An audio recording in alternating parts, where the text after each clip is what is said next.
Hello everyone, welcome back to my channel. So today is part 9 of our NOTSET PYQ practice series. So start करते हैं with the question and I hope you are doing well for your NOTSET preparation. And again I am telling you कि in this last phase please more focused on your revision. जो भी आपने अपने notes बना रखे हैं उस पे आप रिवीजन करो, एमसीक्यू प्रैक्टिस करो और मॉक टेस्ट दो। मॉक टेस्ट दो, डेली मत दो, डेली एक दिन में 2-3 मत दो, but at least on alternate day या फिर 2 डेज पर दो। उसको थोड़ा एनालाइज कर लो, जो भी रीजन है, सिली मिस्टेक्स है तो थोड़ा फोकस्ड हो जाओ। ठीक है, कॉन्सेप्ट्स में प्रॉब्लम हो रहा है तो इट मीन्स आपको और अच्छे से रिवीजन करने की जरूरत है। ठीक है, जब आप क्वेश्चंस करो ज्यादा ओवर थिंक मत करो। आपको जो फर्स्ट स्टेप में जो आपको सही लगता है वो करो, अनटिल एंड अनलेस आपको कोई भी कॉन्क्रीट वैलिड रीजन ना मिले आपको अपना आंसर चेंज नहीं करना, because first step is always the right step, right. So ये आपको फोकस करना है कुछ चीजों पे। ठीक है, सो स्टार्ट करते हैं विद द क्वेश्चन। और प्लीज एमसीक्यू जो है, जो मेरी जो सीरीज है ना, वो ज्यादा देर की नहीं होती है, 20-30 मिनट्स की होती है। उसको आप 2x की या फिर 1.5x के स्पीड पे फटाफट देख लो, इससे आपको बहुत सारी चीजें पता चलेगी जो कि इंपॉर्टेंट होगा एग्जाम में। ठीक है ना, स्टार्ट करते हैं with the first question, that is a patient taking lithium for bipolar disorder develop new muscle weakness. ठीक है, कोर्स ट्रेमर, नोजिया, ड्रोजीनेस। तो ये सारे उसको सिम्टम्स होता है जो लिथियम ले रहा था फॉर बाइपोलर डिसऑर्डर के लिए। ठीक है, what is the nurses priority action? encourage oral fluid and continue the next lithium dose. B, assess serum lithium level immediately. C, administer an anxiolytics for tremors. D, restrict sodium intake and monitor intake output. And when I have taken this MRP series of psychiatry, तो इसमें मैंने आपको drugs में lithium पढ़ाया था and I have told you कि psychiatric medicine is something the very very important. तो एक एमसीक्यू मतलब दो एमसीक्यू तो सिर्फ ड्रग से ही आता है हमारा। ठीक है ना, सो इसमें हमारा लिथियम बहुत इंपॉर्टेंट है। एंड यू नो लिथियम जो है ना, हमें एक थेराप्यूटिक लेवल मेंटेन करके रखना होता है। उससे ज्यादा होगा तो पेशेंट को टॉक्सिसिटी होगा, कम होगा तो इफेक्ट भी नहीं, इफेक्ट जो है, जो जो हमें डिजायरेबल इफेक्ट चाहिए वो नहीं मिलेगा। सो इसका जो हमारा थेराप्यूटिक लेवल है डेट इज 0.6 से 1.2 मिली इक्विवेलेंट पर लीटर होता है। अगर मोर देन 1.5 होता है तो टॉक्सिसिटी स्टार्ट हो जाती है। ठीक है, तो पेशेंट अगर लिथियम लेते हैं तो कुछ कॉमन साइड इफेक्ट्स तो देखने को मिलता ही है। तो एक हमारा साइड इफेक्ट होता है, एक हमारा टॉक्सिसिटी वाला साइन होता है। तो दोनों हमें पता होना चाहिए, क्योंकि अगर पेशेंट में टॉक्सिसिटी हुआ है तो हमारा जो फर्स्ट जो एक्शन होगा क्या होगा, withhold drug and immediately inform to the doctor. That is the first priority action होता है इफ टॉक्सिसिटी स्टार्ट। तो ये जो आपको सिम्टम्स दिया है, new muscle weakness, coarse tremor, nausea, drowsiness, वो क्या है? वो टॉक्सिसिटी है या साइड इफेक्ट है? तो देखो लिथियम का जो साइड इफेक्ट होता है ना, वो क्या होता है? लिथियम का साइड इफेक्ट होता है एक तो फाइन ट्रेमर, बहुत इंपॉर्टेंट है ये। अगर आपसे एग्जाम में पूछे most common side effect of lithium, so that is the fine tremor is the most common side effect. उसके अलावा फाइन ट्रेमर के अलावा नेफ्रोजेनिक डायबिटिक इंसिपिडस भी होता है। नेफ्रोजेनिक डायबिटीज इंसिपिडस हो गया, हाइपोथायरॉयडिज्म हो गया, हाइपर पैराथायरॉयडिज्म हो गया। ठीक है ना, उसके अलावा वेट गेन, ठीक है ना, वेट गेन, नोजिया, वॉमिटिंग, है ना। सो लिकोसाइटोसिस प्लस ये हमारा क्या होता है, ये हमारा ट्रेटोजेनिक भी होता है। ट्रेटोजेनिक में ये क्या करता है, एब्स्टीन एनोमली करता है, एब्स्टीन फाइलिंग, एब्स्टीन एनोमली। ठीक है ना, एब्स्टीन एनोमली। ठीक है, सो ये हमारा साइड इफेक्ट होता है। टॉक्सिसिटी कब स्टार्ट होती है? मोर देन 1.5 अगर होगी तो टॉक्सिसिटी स्टार्ट हो जाएगी। टॉक्सिसिटी का क्या क्या साइन होता है? Course tremor, very very important. There is difference between fine tremor and coarse tremor. Fine tremor is the most common side effect of lithium, but अगर coarse tremor में convert हो जाएगा अगर वही fine tremor, तो ये हमारा toxicity बताता है। तो coarse tremor हो गया, severe nausea, vomiting, diarrhea, weakness, drowsiness, confusion, lethargy, ataxia, seizure, coma में भी convert हो सकता है अगर आपने timely manage नहीं किया तो। So ये हमारा toxicity होता है। टॉक्सिसिटी होगा तो क्या करना है, आपको ड्रग को विथहोल्ड करना है और इन्फॉर्म करना है। ठीक है ना, तो ये जो साइन बताया है, muscle weakness, coarse tremor, nausea, drowsiness, वो क्या है? That is the toxicity sign है। तो आप क्या करोगे, आप करोगे encourage oral fluid and continue the next lithium dose. Yes, it is important if patient is on lithium drug, we have to encourage the patient maintain proper hydration, क्योंकि dehydration जो है वो टॉक्सिसिटी और इंक्रीज कर देगा, तो hydration हमें maintain करके रखना है. बट यहाँ पे तो टॉक्सिसिटी स्टार्ट हो गई है ना, तो हाइड्रेशन के लिए तो वो तो अलग बात है, बोलना ही बोलना है, बट लिथियम का आपने नेक्स्ट डोज दे दिया तो और टॉक्सिसिटी बढ़ जाएगी. सो ये तो बिल्कुल गलत है, ये इज बिल्कुल गलत. B, assess serum lithium level immediately. Yes, it is important, करेंगे लिथियम लेवल भी असेस करेंगे, तभी हमें पता चलेगा कि ये सिम्टम्स आ रहे हैं तो लिथियम का लेवल भी इंक्रीज है कि नहीं है. Okay. C, administer and anxiolytic for tremor. बिल्कुल गलत. ये जो ट्रेमर हो रहा है बिकॉज ऑफ टॉक्सिसिटी हो रहा है, तो कॉज को हमें ट्रीट करना है, मैं से ड्रग देके ट्रेमर को सप्रेस नहीं कर सकते हैं, सो ये भी गलत हो गया. Restrict sodium intake and monitor intake output. So monitor intake output is important क्योंकि हमें पेशेंट को प्रॉपर हाइड्रेशन मेंटेन करना होता है, बट सोडियम को रेस्ट्रिक्ट करेंगे तो टॉक्सिसिटी और इंक्रीज हो जाएगा, बिकॉज हाइपोनेट्रीमिया से और टॉक्सिसिटी बढ़ जाती है. तो जो पेशेंट लिथियम थेरेपी पे होते हैं तो उन्हें हम एजुकेट करते हैं कि आपको हाइड्रेशन मेंटेन करना है, प्रॉपर सोडियम पोटेशियम डाइट आपके डाइट में होना चाहिए. ठीक है ना. सो आंसर क्या होगा? B, assess serum lithium level immediately, है ना. सो मतलब कि withhold drug, assess serum lithium level, inform doctor, ये सारा हमारा प्रायोरिटी एक्शन होगा if patient develop toxicity of lithium. तो आंसर क्या हो गया? B is the correct answer. अब देखो टाइम बहुत कम है ना, लाइक इट्स अराउंड 6-7-5 days है एग्जाम के लिए, तो प्लीज आप ट्राई करो कि जो भी मैं एमसीक्यू डिस्प्ले करती हूँ स्क्रीन पे, ट्राई करो खुद से सॉल्व करने का. खुद से सॉल्व करो, नहीं होता है तब आप रीजन देखो, है ना, that is important. Okay, coming to the second question, that is a patient's laboratory report shows serum potassium 6.37 milliequivalent per liter. The doctor order intravenous calcium. Okay, what is the nurse's priority action? A, administer calcium injection over 10 to 15 minute. तो देखो सबसे पहले potassium कितना है? 6.37 है. And you know normal serum potassium level कितना होता है? 3.5 to 5. सो 5 से ज्यादा है, it means it is hyperkalemia. Patient को क्या हो रखा है? हाइपरकेलेमिया हो रखा है. And again I want to tell you that this hyperkalemia is something very very very very important. 100% sure एक एमसीक्यू आएगा, आइदर ईसीजी चेंजेस से, आइदर साइन एंड सिम्टम से, या फिर मैनेजमेंट से. तो प्लीज अगर आपने हाइपरकेलेमिया का मैनेजमेंट, ईसीजी चेंजेस, सिम्टम्स नहीं पढ़ रखा है तो प्लीज पढ़ लो जाके. ठीक है ना. सो ये हमारा मैनेजमेंट से आया कि हाइपरकेलेमिया पेशेंट को हो गया है, तो डॉक्टर ऑर्डर कैल्शियम बोला है देने के लिए, तो आपका फर्स्ट प्रायोरिटी एक्शन क्या होता है? सो हम पहले थोड़ा सा पढ़ लेते हैं हाइपरकेलेमिया का मैनेजमेंट क्या क्या होता है. हाइपरकेलेमिया का मैनेजमेंट फर्स्ट होता है injection calcium gluconate, that is calcium, है ना. कैल्शियम ग्लूकोनेट देते हैं. कैसे देते हैं? याद रखो 10-10-10 10 ml में ओवर 10 मिनट. ठीक है, याद हो गया? याद हो गया. सो कैल्शियम ग्लूकोनेट क्या करते हैं? पोटेशियम को कम नहीं करता है, क्योंकि पोटेशियम ज्यादा है या पोटेशियम कम हो, सबसे पहले इफेक्ट कहाँ पे डालेगा? हार्ट पे डालेगा, तो अरिदमियाज हो सकते हैं. सो ये हार्ट को प्रोटेक्ट करता है. So it is heart cardiac membrane को स्टेबल करता है, प्रोटेक्ट करता है. ठीक है ना. सो ये काम होता है कैल्शियम ग्लूकोनेट का, हमारा डेथ देने का मोटिव. सेकेंड हम क्या देते हैं? सेकेंड हम देते हैं hypertonic glucose. Hypertonic glucose that is D50%, dextrose 50%. इसमें हम रेगुलर इंसुलिन ऐड करते हैं. सो ये क्या करेगा? पोटेशियम को शिफ्ट कर देगा from the blood to the cell, तो पोटेशियम शिफ्टिंग हो जाएगा.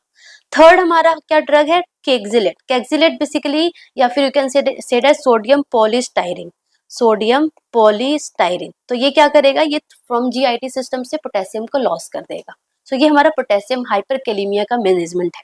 सो हाइपरकेलेमिया था तो डॉक्टर ने इंट्रावेनस आईवी कैल्शियम देने के लिए बोला, तो आपकी फर्स्ट प्रायोरिटी एक्शन क्या होगी? A, administer calcium injection over 10 to 15 minute and monitor for arrhythmias. Yes, एकदम से पुश नहीं करना है, एकदम से पुश करोगे तो अरिथमिया हो सकता है. कैल्शियम ग्लूकोनेट को हम 10 मिनट्स, ओवर 10 to 15 मिनट्स में हम पुश करते हैं, क्योंकि अगर आपने एकदम से पुश किया तो क्या होगा? अरिथमियाज हो जाएगा. That is important. B, administer calcium as rapid IV push. बिल्कुल गलत, क्योंकि पेशेंट को अरिथमिया हो सकता है. Hold calcium and repeat potassium after 1 hour. बिल्कुल गलत, क्योंकि already 6.37 milliequivalent per litre, that is the moderate hyperkalemia है, तो आपको ऐसे विथहोल्ड नहीं करना है, बिल्कुल गलत है। Give oral calcium and potassium binder, तो yes it is important, but यहाँ पे मॉडरेट हाइपरकेलेमिया है तो ओरल वाला बहुत स्लो काम करेगा, तो स्लो काम करेगा जब तक पेशेंट अरेस्ट में भी जा सकता है, तो हमें यहाँ पे क्या देंगे, आईवी कैल्शियम देंगे ओवर 10 to 15 मिनट में। तो हमने याद किया था ना 10-10-10, so 10% in 10 ml over 10 minute, तो उसके अकॉर्डिंग कौन सा ऑप्शन सही है, administer calcium injection over 10 to 15 minutes and monitor for arrhythmias, so that is A is the correct answer. ठीक है, okay.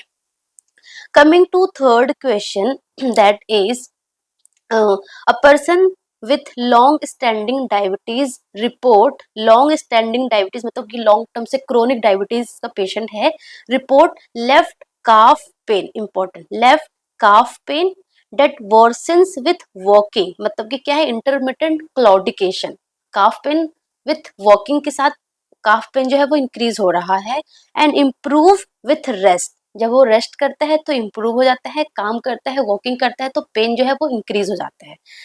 The left foot feels cool and looks pale compare to the right, okay, मतलब कि proper वहां पे supply नहीं हो रहा है ना, मतलब प्रॉपर आर्टेरियल सप्लाई नहीं हो रहा, that's why it is looking pale and cool, है ना।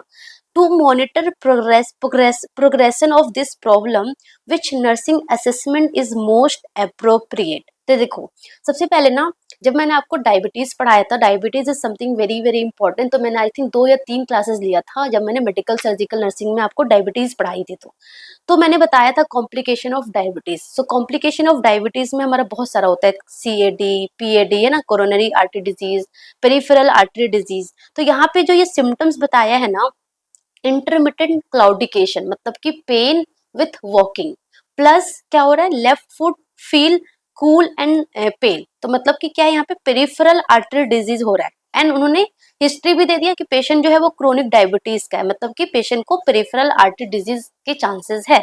ठीक है ना। सो पेरिफेरल आर्टरी डिजीज का पेशेंट है तो लाइक कलर चेंज होगा, पल्स पल्स भी वहां पे एब्सेंट हो सकता है। ठीक है, अगर इंटरमिटेंट क्लॉडिकेशन हो रहा है तो मतलब ये सारे जो इंडिकेशन है वो पेरिफेरल आर्टरी डिजीज को बता रहा है, तो हमें मतलब कि इमीडिएटली एक्शन लेना होगा ना, अदरवाइज प्रॉपर आर्टरी सप्लाई नहीं होगी तो गैंग्रीन भी हो सकता है ना, पेशेंट को गैंग्रीन भी हो सकता है, पूरा लेग खराब हो सकता है ना। तो हमें to monitor the progression of this problem which nursing assessment is most appropriate, which assessment is most appropriate, A assess nail bed colour and palpate distal pulses, okay this is important, हम nail bed colour देखेंगे plus palpate करेंगे distal pulses. B measure calf circumference and perform the Homan sign, so calf circumference and perform Homan sign, this is for DVT, deep vein thrombosis अगर होता है तो हम ये करेंगे, बट ये हम कब करते, जब पेन जो है वो एट रेस्ट पे भी होता, कि जब पेशेंट रेस्ट पे है तभी भी पेन है, वहां पे स्वेलिंग हो रखी है, टेंडरनेस हो रखा है, वॉर्म है वहां पे,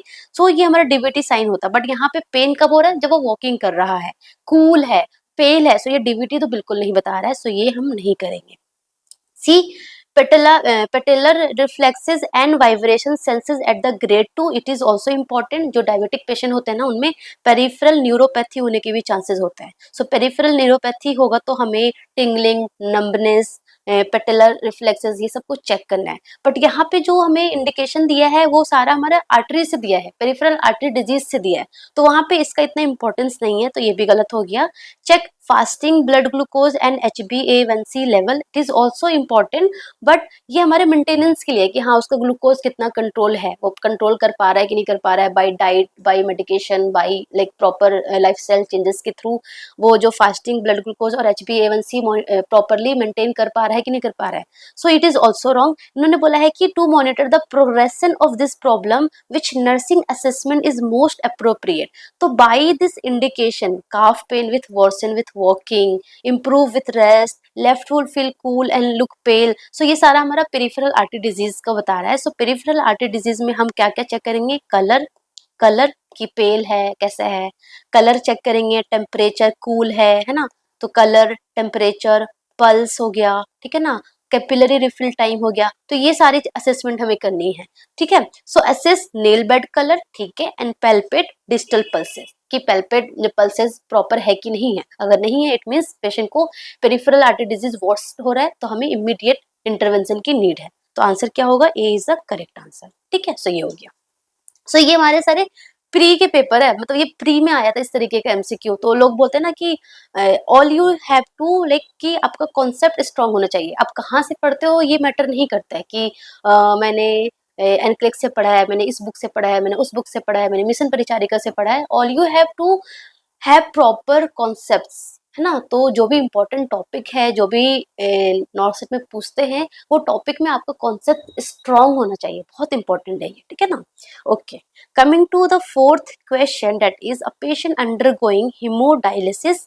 हीमोडायलिसिस से भी एमसीक्यू कंफर्म है, लाइक सीकेडी है ना, सीकेडी से एक एमसीक्यू आता है। सीकेडी में लाइक डायलिसिस से पूछ लिया, सीकेडी के स्टेजेस से पूछ लिया, है ना, कुछ से भी पूछ सकते हैं। तो सीकेडी इज इंपॉर्टेंट टॉपिक। ठीक है, a patient undergoing hemodialysis develop hypotension. ठीक है, blood pressure drop from 120 to 78/50, मतलब कि हीमोडायलिसिस हो रहा था, सो पेशेंट हाइपोटेंशन में चला जाता है एंड बीपी बहुत सिवियरली डिक्रीज हो जाता है, दैट इज 120 से 78/50 हो जाता है। What should the nurses priority action, तो आप क्या करोगे पहले, stop ultra filtration, place the patient in supine position, elevate the leg. Yes, it is important, क्योंकि पेशेंट को हीमोडायलिसिस की वजह से हाइपोटेंशन हो रहा है ना, क्योंकि जो ब्लड जो जाता है, अल्ट्रा फिल्ट्रेशन होता है, सो ब्लड जा रहा है, तो बिकॉज ऑफ दैट क्या हो रहा है कि पेशेंट में हाइपोटेंशन डेवलप होगा एंड आपको फटाफट आपको हीमोडायलिसिस अल्ट्रा फिल्ट्रेशन क्या होगा, स्टॉप करना होगा। B, decrease ultrafiltration rate gradually, बिल्कुल गलत, क्योंकि पेशेंट हाइपोटेंशन में है एंड शॉक में कन्वर्ट हो सकता है ना। एडमिनिस्टर एंटी हाइपरटेंसिव मेडिकेशन, बिल्कुल गलत, ये तो लाइक बच्चा बच्चा बता देगा, क्योंकि ऑलरेडी पेशेंट जो है वो हाइपोटेंशन में, और आपने एंटी हाइपरटेंसिव ड्रग्स दे दिया तो पेशेंट की तो डेथ हो जाएगी, है ना। कंटिन्यू डायलिसिस एज प्लान, बिल्कुल गलत, क्योंकि पेशेंट हाइपोटेंशन, कुछ भी कॉम्प्लिकेशन होता है पेशेंट को तो हमें dialysis is not important, patient is more important, है ना। कुछ भी आप प्रोसीजर करते हो, whatever you are doing, your first concern always be the patient. Patient हमारा फर्स्ट कंसर्न होता है, that procedure is not the first concern. हमारा पेशेंट ज्यादा कंसर्न है, तो पेशेंट में बीपी कम हो रहा है तो शॉक हो सकता है, पेशेंट की डेथ हो सकती है, तो हमें फटाफट अल्ट्रा फिल्ट्रेशन हीमोडायलिसिस जो है वो स्टॉप करना होगा। Place the patient in supine position, और लेग को एलिवेट करना होगा सो दैट वीनस रिटर्न हो, पेशेंट का जो बीपी है वो धीरे धीरे इंक्रीज हो जाए। ठीक है, सो आंसर क्या होगा, A is the correct answer. ठीक है, coming to fifth question, that is after a sore throat, very important, after a sore throat 2 week ago, after a sore throat 2 week ago, a patient present with cola colored urine। ठीक है ना, 2 हफ्ते के बाद, पहले sore throat हुआ उसके 2 हफ्ते के बाद पेशेंट कैसे प्रेजेंट हो रहा है, कोला कलर्ड यूरिन हो रहा है, पेरी ऑर्बिटल पफिनेस है, मतलब पेरी ऑर्बिटल पफिनेस है, हाइपरटेंशन है एंड एलिवेटेड एएसओ टाइटर।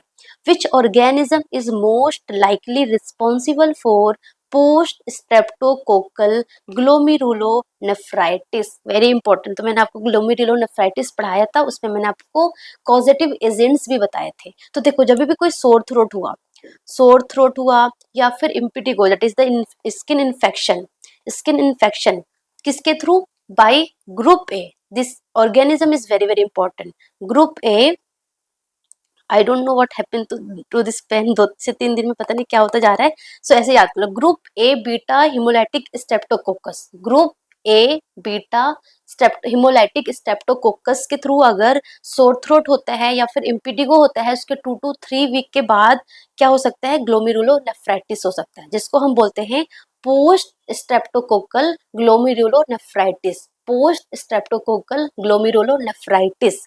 ठीक है ना। सो इन दैट केस क्या होता है कि पेशेंट को ना जो पोस्ट स्ट्रेप्टोकोकल ग्लोमेरुलोनेफ्राइटिस होगा, सो जो ग्लोमेरुलर मेम्ब्रेन है वहाँ पे वो जो एंटीजन आया, जो ये हमारा स्ट्रेप्टोकोकल है, वो डिपॉजिट हो जाएगा। तो बेसमेंट जो मेम्ब्रेन है, जो फिल्टर जहाँ पे होता था, वहाँ पे वो डिपॉजिट हो जाएगा। ठीक है ना। सो बिकॉज ऑफ दैट क्या क्या होगा problem, first of all haematuria होगा, यूरिन जो यूरिन के थ्रू ब्लड जाएगा, सो हिमेचूरिया होगा, तो कोला कलर्ड यूरिन होगा। ठीक है ना। प्लस और क्या होगा, प्रोटीनूरिया होगा, प्रोटीन भी जाएगा, सो प्रोटीनूरिया होगा, बिकॉज ऑफ दैट बॉडी में एल्बुमिन की कमी होगी, प्रोटीन की कमी होगी, सो एडिमा होगा। सो सबसे पहले पेरी ऑर्बिटल एडिमा देखने को मिलेगा। ठीक है, उसके अलावा हाइपरटेंशन होगा, हाइपरटेंशन की वजह से हेडेक होगा, जीएफआर कम हो जाएगा, ग्लोमेरुलर फिल्ट्रेशन जो रेट है वो कम हो जाएगा, जिसकी वजह से यूरेमिया, एजोटीमिया, है ना, यूरिया, यूरिक एसिड, जो भी जितने भी वेस्ट प्रोडक्ट है वो बॉडी में एक्यूमुलेट होने लग जाएंगे। ठीक है ना। हाइपरटेंशन होगा, नोजिया, वॉमिटिंग, एएसओ टाइटर इंक्रीज हो जाएगा, तो ये सारे सिम्टम्स देखने को मिलता है। तो उन्होंने पूछा है कि which organism is responsible, A group A gram positive beta haemolytic streptococcus, yes it is the right answer. B क्या बोला था, group B beta haemolytic streptococcus, बिल्कुल गलत। बट देखो एग्जाम में ना हम बहुत कंफ्यूज हो जाएंगे कि यार आंसर ए है कि बी है। सी और डी को तो हम इजिली एलिमिनेट कर देंगे, ग्राम नेगेटिव डिप्लोकोकस और अल्फा हिमोलाइटिक स्ट्रेप्टोकोकस विरिडियंस ग्रुप, ये हम एलिमिनेट कर देंगे। बट ए और बी में हम कंफ्यूज हो जाएंगे, इसलिए इस तरीके के एमसीक्यू आप जितनी बार याद करोगे ना, group A beta haemolytic streptococcus is the correct answer. तो आंसर क्या होगा, A is the correct answer, A is the correct answer, ठीक है ना, A is the correct answer. ठीक है, सो ये हो गया हमारा। उसके बाद आता है हमारा 16 year old girl with border line personality disorder, PPD. देखो this is also very very important. Border line personality disorder मतलब जो पर्सनैलिटी डिसऑर्डर है ना, उससे एमसीक्यू बहुत बार आता है। एंड जिन्होंने मेरी एमआरपी ऑफ साइकियाट्री पढ़ी है उनको पता होगा, मैंने बहुत ईजी वे में मैंने तीनों personality cluster A, cluster B and cluster C के जो टाइप्स थे बहुत इजी वे में समझाया था, जो आपको बहुत इजीली समझ में आ जाएगा। ठीक है ना, सो एक 16 year old girl is diagnosed with border line personality disorder, which of the following are typical characteristics of borderline personality disorder। तो मैंने याद करवाया था ना, बॉर्डर लाइन पे होगा, बहुत अनस्टेबल होगा, सब कुछ उसका अनस्टेबल होगा। तो unstable interpersonal relationship, yes unstable interpersonal relationship होगा, एंड फियर ऑफ अबंडनमेंट होगा, सुसाइड की जो सुसाइड टेंडेंसी बहुत ज्यादा होगा। तो ये सब कुछ कैरेक्टर कहाँ की होती है, बॉर्डर लाइन पर्सनैलिटी डिसऑर्डर का होता है। तो A is the correct answer. B क्या बोला था, सोशल विथड्रॉल होगा, लैक ऑफ इमोशनल एक्सप्रेशन होगा। तो ये सिजॉइड पर्सनैलिटी डिसऑर्डर का ये एग्जांपल है। Pre occupation with orderliness and perfectionism, तो ये किसका एग्जांपल है, ये हमारा है OCPD, that is the obsessive compulsive personality disorder का एग्जांपल है ये। देन डी है excessive suspiciousness and mistrust of the other. तो आप याद करो ये किसका है, ठीक है ना। तो ये हमारा this is something very very important. तो मैं आपको फिर से एक बार ये टेबल दिखा देती हूँ, क्योंकि हो सकता है कि आपने नहीं पढ़ा होगा मेरी एमआरपी, है ना। तो एक बार अगर आपने पर्सनैलिटी डिसऑर्डर नहीं पढ़ रखी है, but this is something very very important, जो कि एक एक लाइन में आपको मैंने समझाया था। Yes this one, no this one is not, this one yes. So देखो पैरानॉइड में क्या है, परवेसिव डिस्ट्रस्ट होगा, सस्पिशियसनेस होगा, हाइपर विजिलेंस होगा। जो हमारा डी वाला ऑप्शन था ना, दैट इज पैरानॉइड, बहुत शक होगा। पैरानॉइड ऐसे याद करो, पैरानॉइड इज समथिंग बहुत शक करेगा, वो उसको किसी पर ट्रस्ट नहीं होगा, बहुत शक काइंड ऑफ होगा। सिजॉइड में मैजिकल थिंकिंग होगा, है ना, विद सोशल विथड्रॉल होगा, बहुत मैजिकल टाइप का, है ना। सॉरी, जो सिजॉइड होगा वो सोशल विथड्रॉल होगा, अलूफ काइंड का होगा, तो सोशली विथड्रॉल रहेगा। लिमिटेड इमोशनल एक्सप्रेशन होगा, अलूफ काइंड ऑफ मैन होगा। सिजोटिपल में क्या होगा, इसेंट्रिक बिहेवियर होगा, मतलब ओड बिलीफ, मैजिकल थिंकिंग पे बिलीव करेगा, सो सिजोटिपल। एंटी सोशल में क्या होगा कि ड्रामा, क्राइम करने वाला होगा, इम्पल्सिविटी होगा, हॉस्टिलिटी होगा, मोर देन 18 ईयर्स। अगर लेस देन 18 ईयर्स में ये सारे सिम्टम्स होते हैं तो उसको हम कंडक्ट डिसऑर्डर बोलते हैं, ठीक है ना। बॉर्डर लाइन में क्या होगा, सब कुछ अनस्टेबल होगा, अनस्टेबल मूड होगा, अनस्टेबल इंटरपर्सनल रिलेशनशिप होगा, फियर ऑफ अबंडनमेंट, देखो यही सारे वर्ड्स है ना वहाँ पे भी। इम्पल्सिविटी होगा, सुसाइडेबिलिटी बहुत ज्यादा होगी उसमें। हिस्ट्रियोनिक में क्या होगा, अटेंशन सीकिंग होगा, बहुत ड्रामेटिक स्पीच करेगा सो दैट सब उसको अटेंशन दे, सब उसको देखे, है ना। सो अटेंशन सीकिंग बिहेवियर होगा, है ना। सो ड्रामेटिक स्पीच और इमोशनल एक्सप्रेशन होगा सो दैट सब उसको अटेंशन दे। नार्सिसिस्टिक में क्या होगा, ग्रैंडियोसिटी होगा, मतलब कि मैं बहुत बड़ा हूँ, मेरा कनेक्शन है बड़े बड़े लोगों से, मैं गॉड से बातें करता हूँ, मेरे पास स्पेशल पावर है, स्पेशल पोजीशन है, so that is the narcissistic, है ना। Grandiosity, need for admiration, sense of entitlement, lack of empathy बहुत कम होगी उसके अंदर, ठीक है। देन क्लस्टर सी में हमारा अवॉइडेंट है, सो अवॉइडेंट में क्या होगा, सोशली लिमिटेड होगा, so hypersensitive to rejection और क्रिटिसिज्म, तो बिल्कुल अलग अलग रहेगा, अवॉइड करेगा सब कुछ। डिपेंडेंट मतलब कि बहुत ज्यादा एक्सेसिव डिपेंडेंट होगा, तो छोटी छोटी चीजों के लिए भी लोगों पे डिपेंड रहेगा, तो क्लिंजी टाइप ऑफ बिहेवियर होगा। And OCPD that is the obsessive compulsive personality disorder, जिसको हम एनार्किस्टिक भी बोलते हैं। Pre occupation with order, perfectionism, control, egosyntonic होगा। सो ये हमें ध्यान रखना है, ठीक है ना। ठीक है, सो ये यही हमारा था लास्ट वाला ऑप्शन, है ना। तो आपको ये चारों ऑप्शन का समझ में आ गया। Unstable interpersonal relationship and fear of abandonment, that is हमारा बाइपोलर डिसऑर्डर है। Social withdrawal and lack of emotional expression, schizoid है। Pre occupation with orderliness and perfectionism, ये हमारा ओसीपीडी हो गया। और excessive suspiciousness and mistrust of other, that is हमारा paranoid हो गया, ठीक है। सो ये हमारे थे 5 से 6 एमसीक्यू। आई होप आपको समझ में आया होगा। मिलते हैं नेक्स्ट सेशन में विथ मोर एमसीक्यू, ठीक है।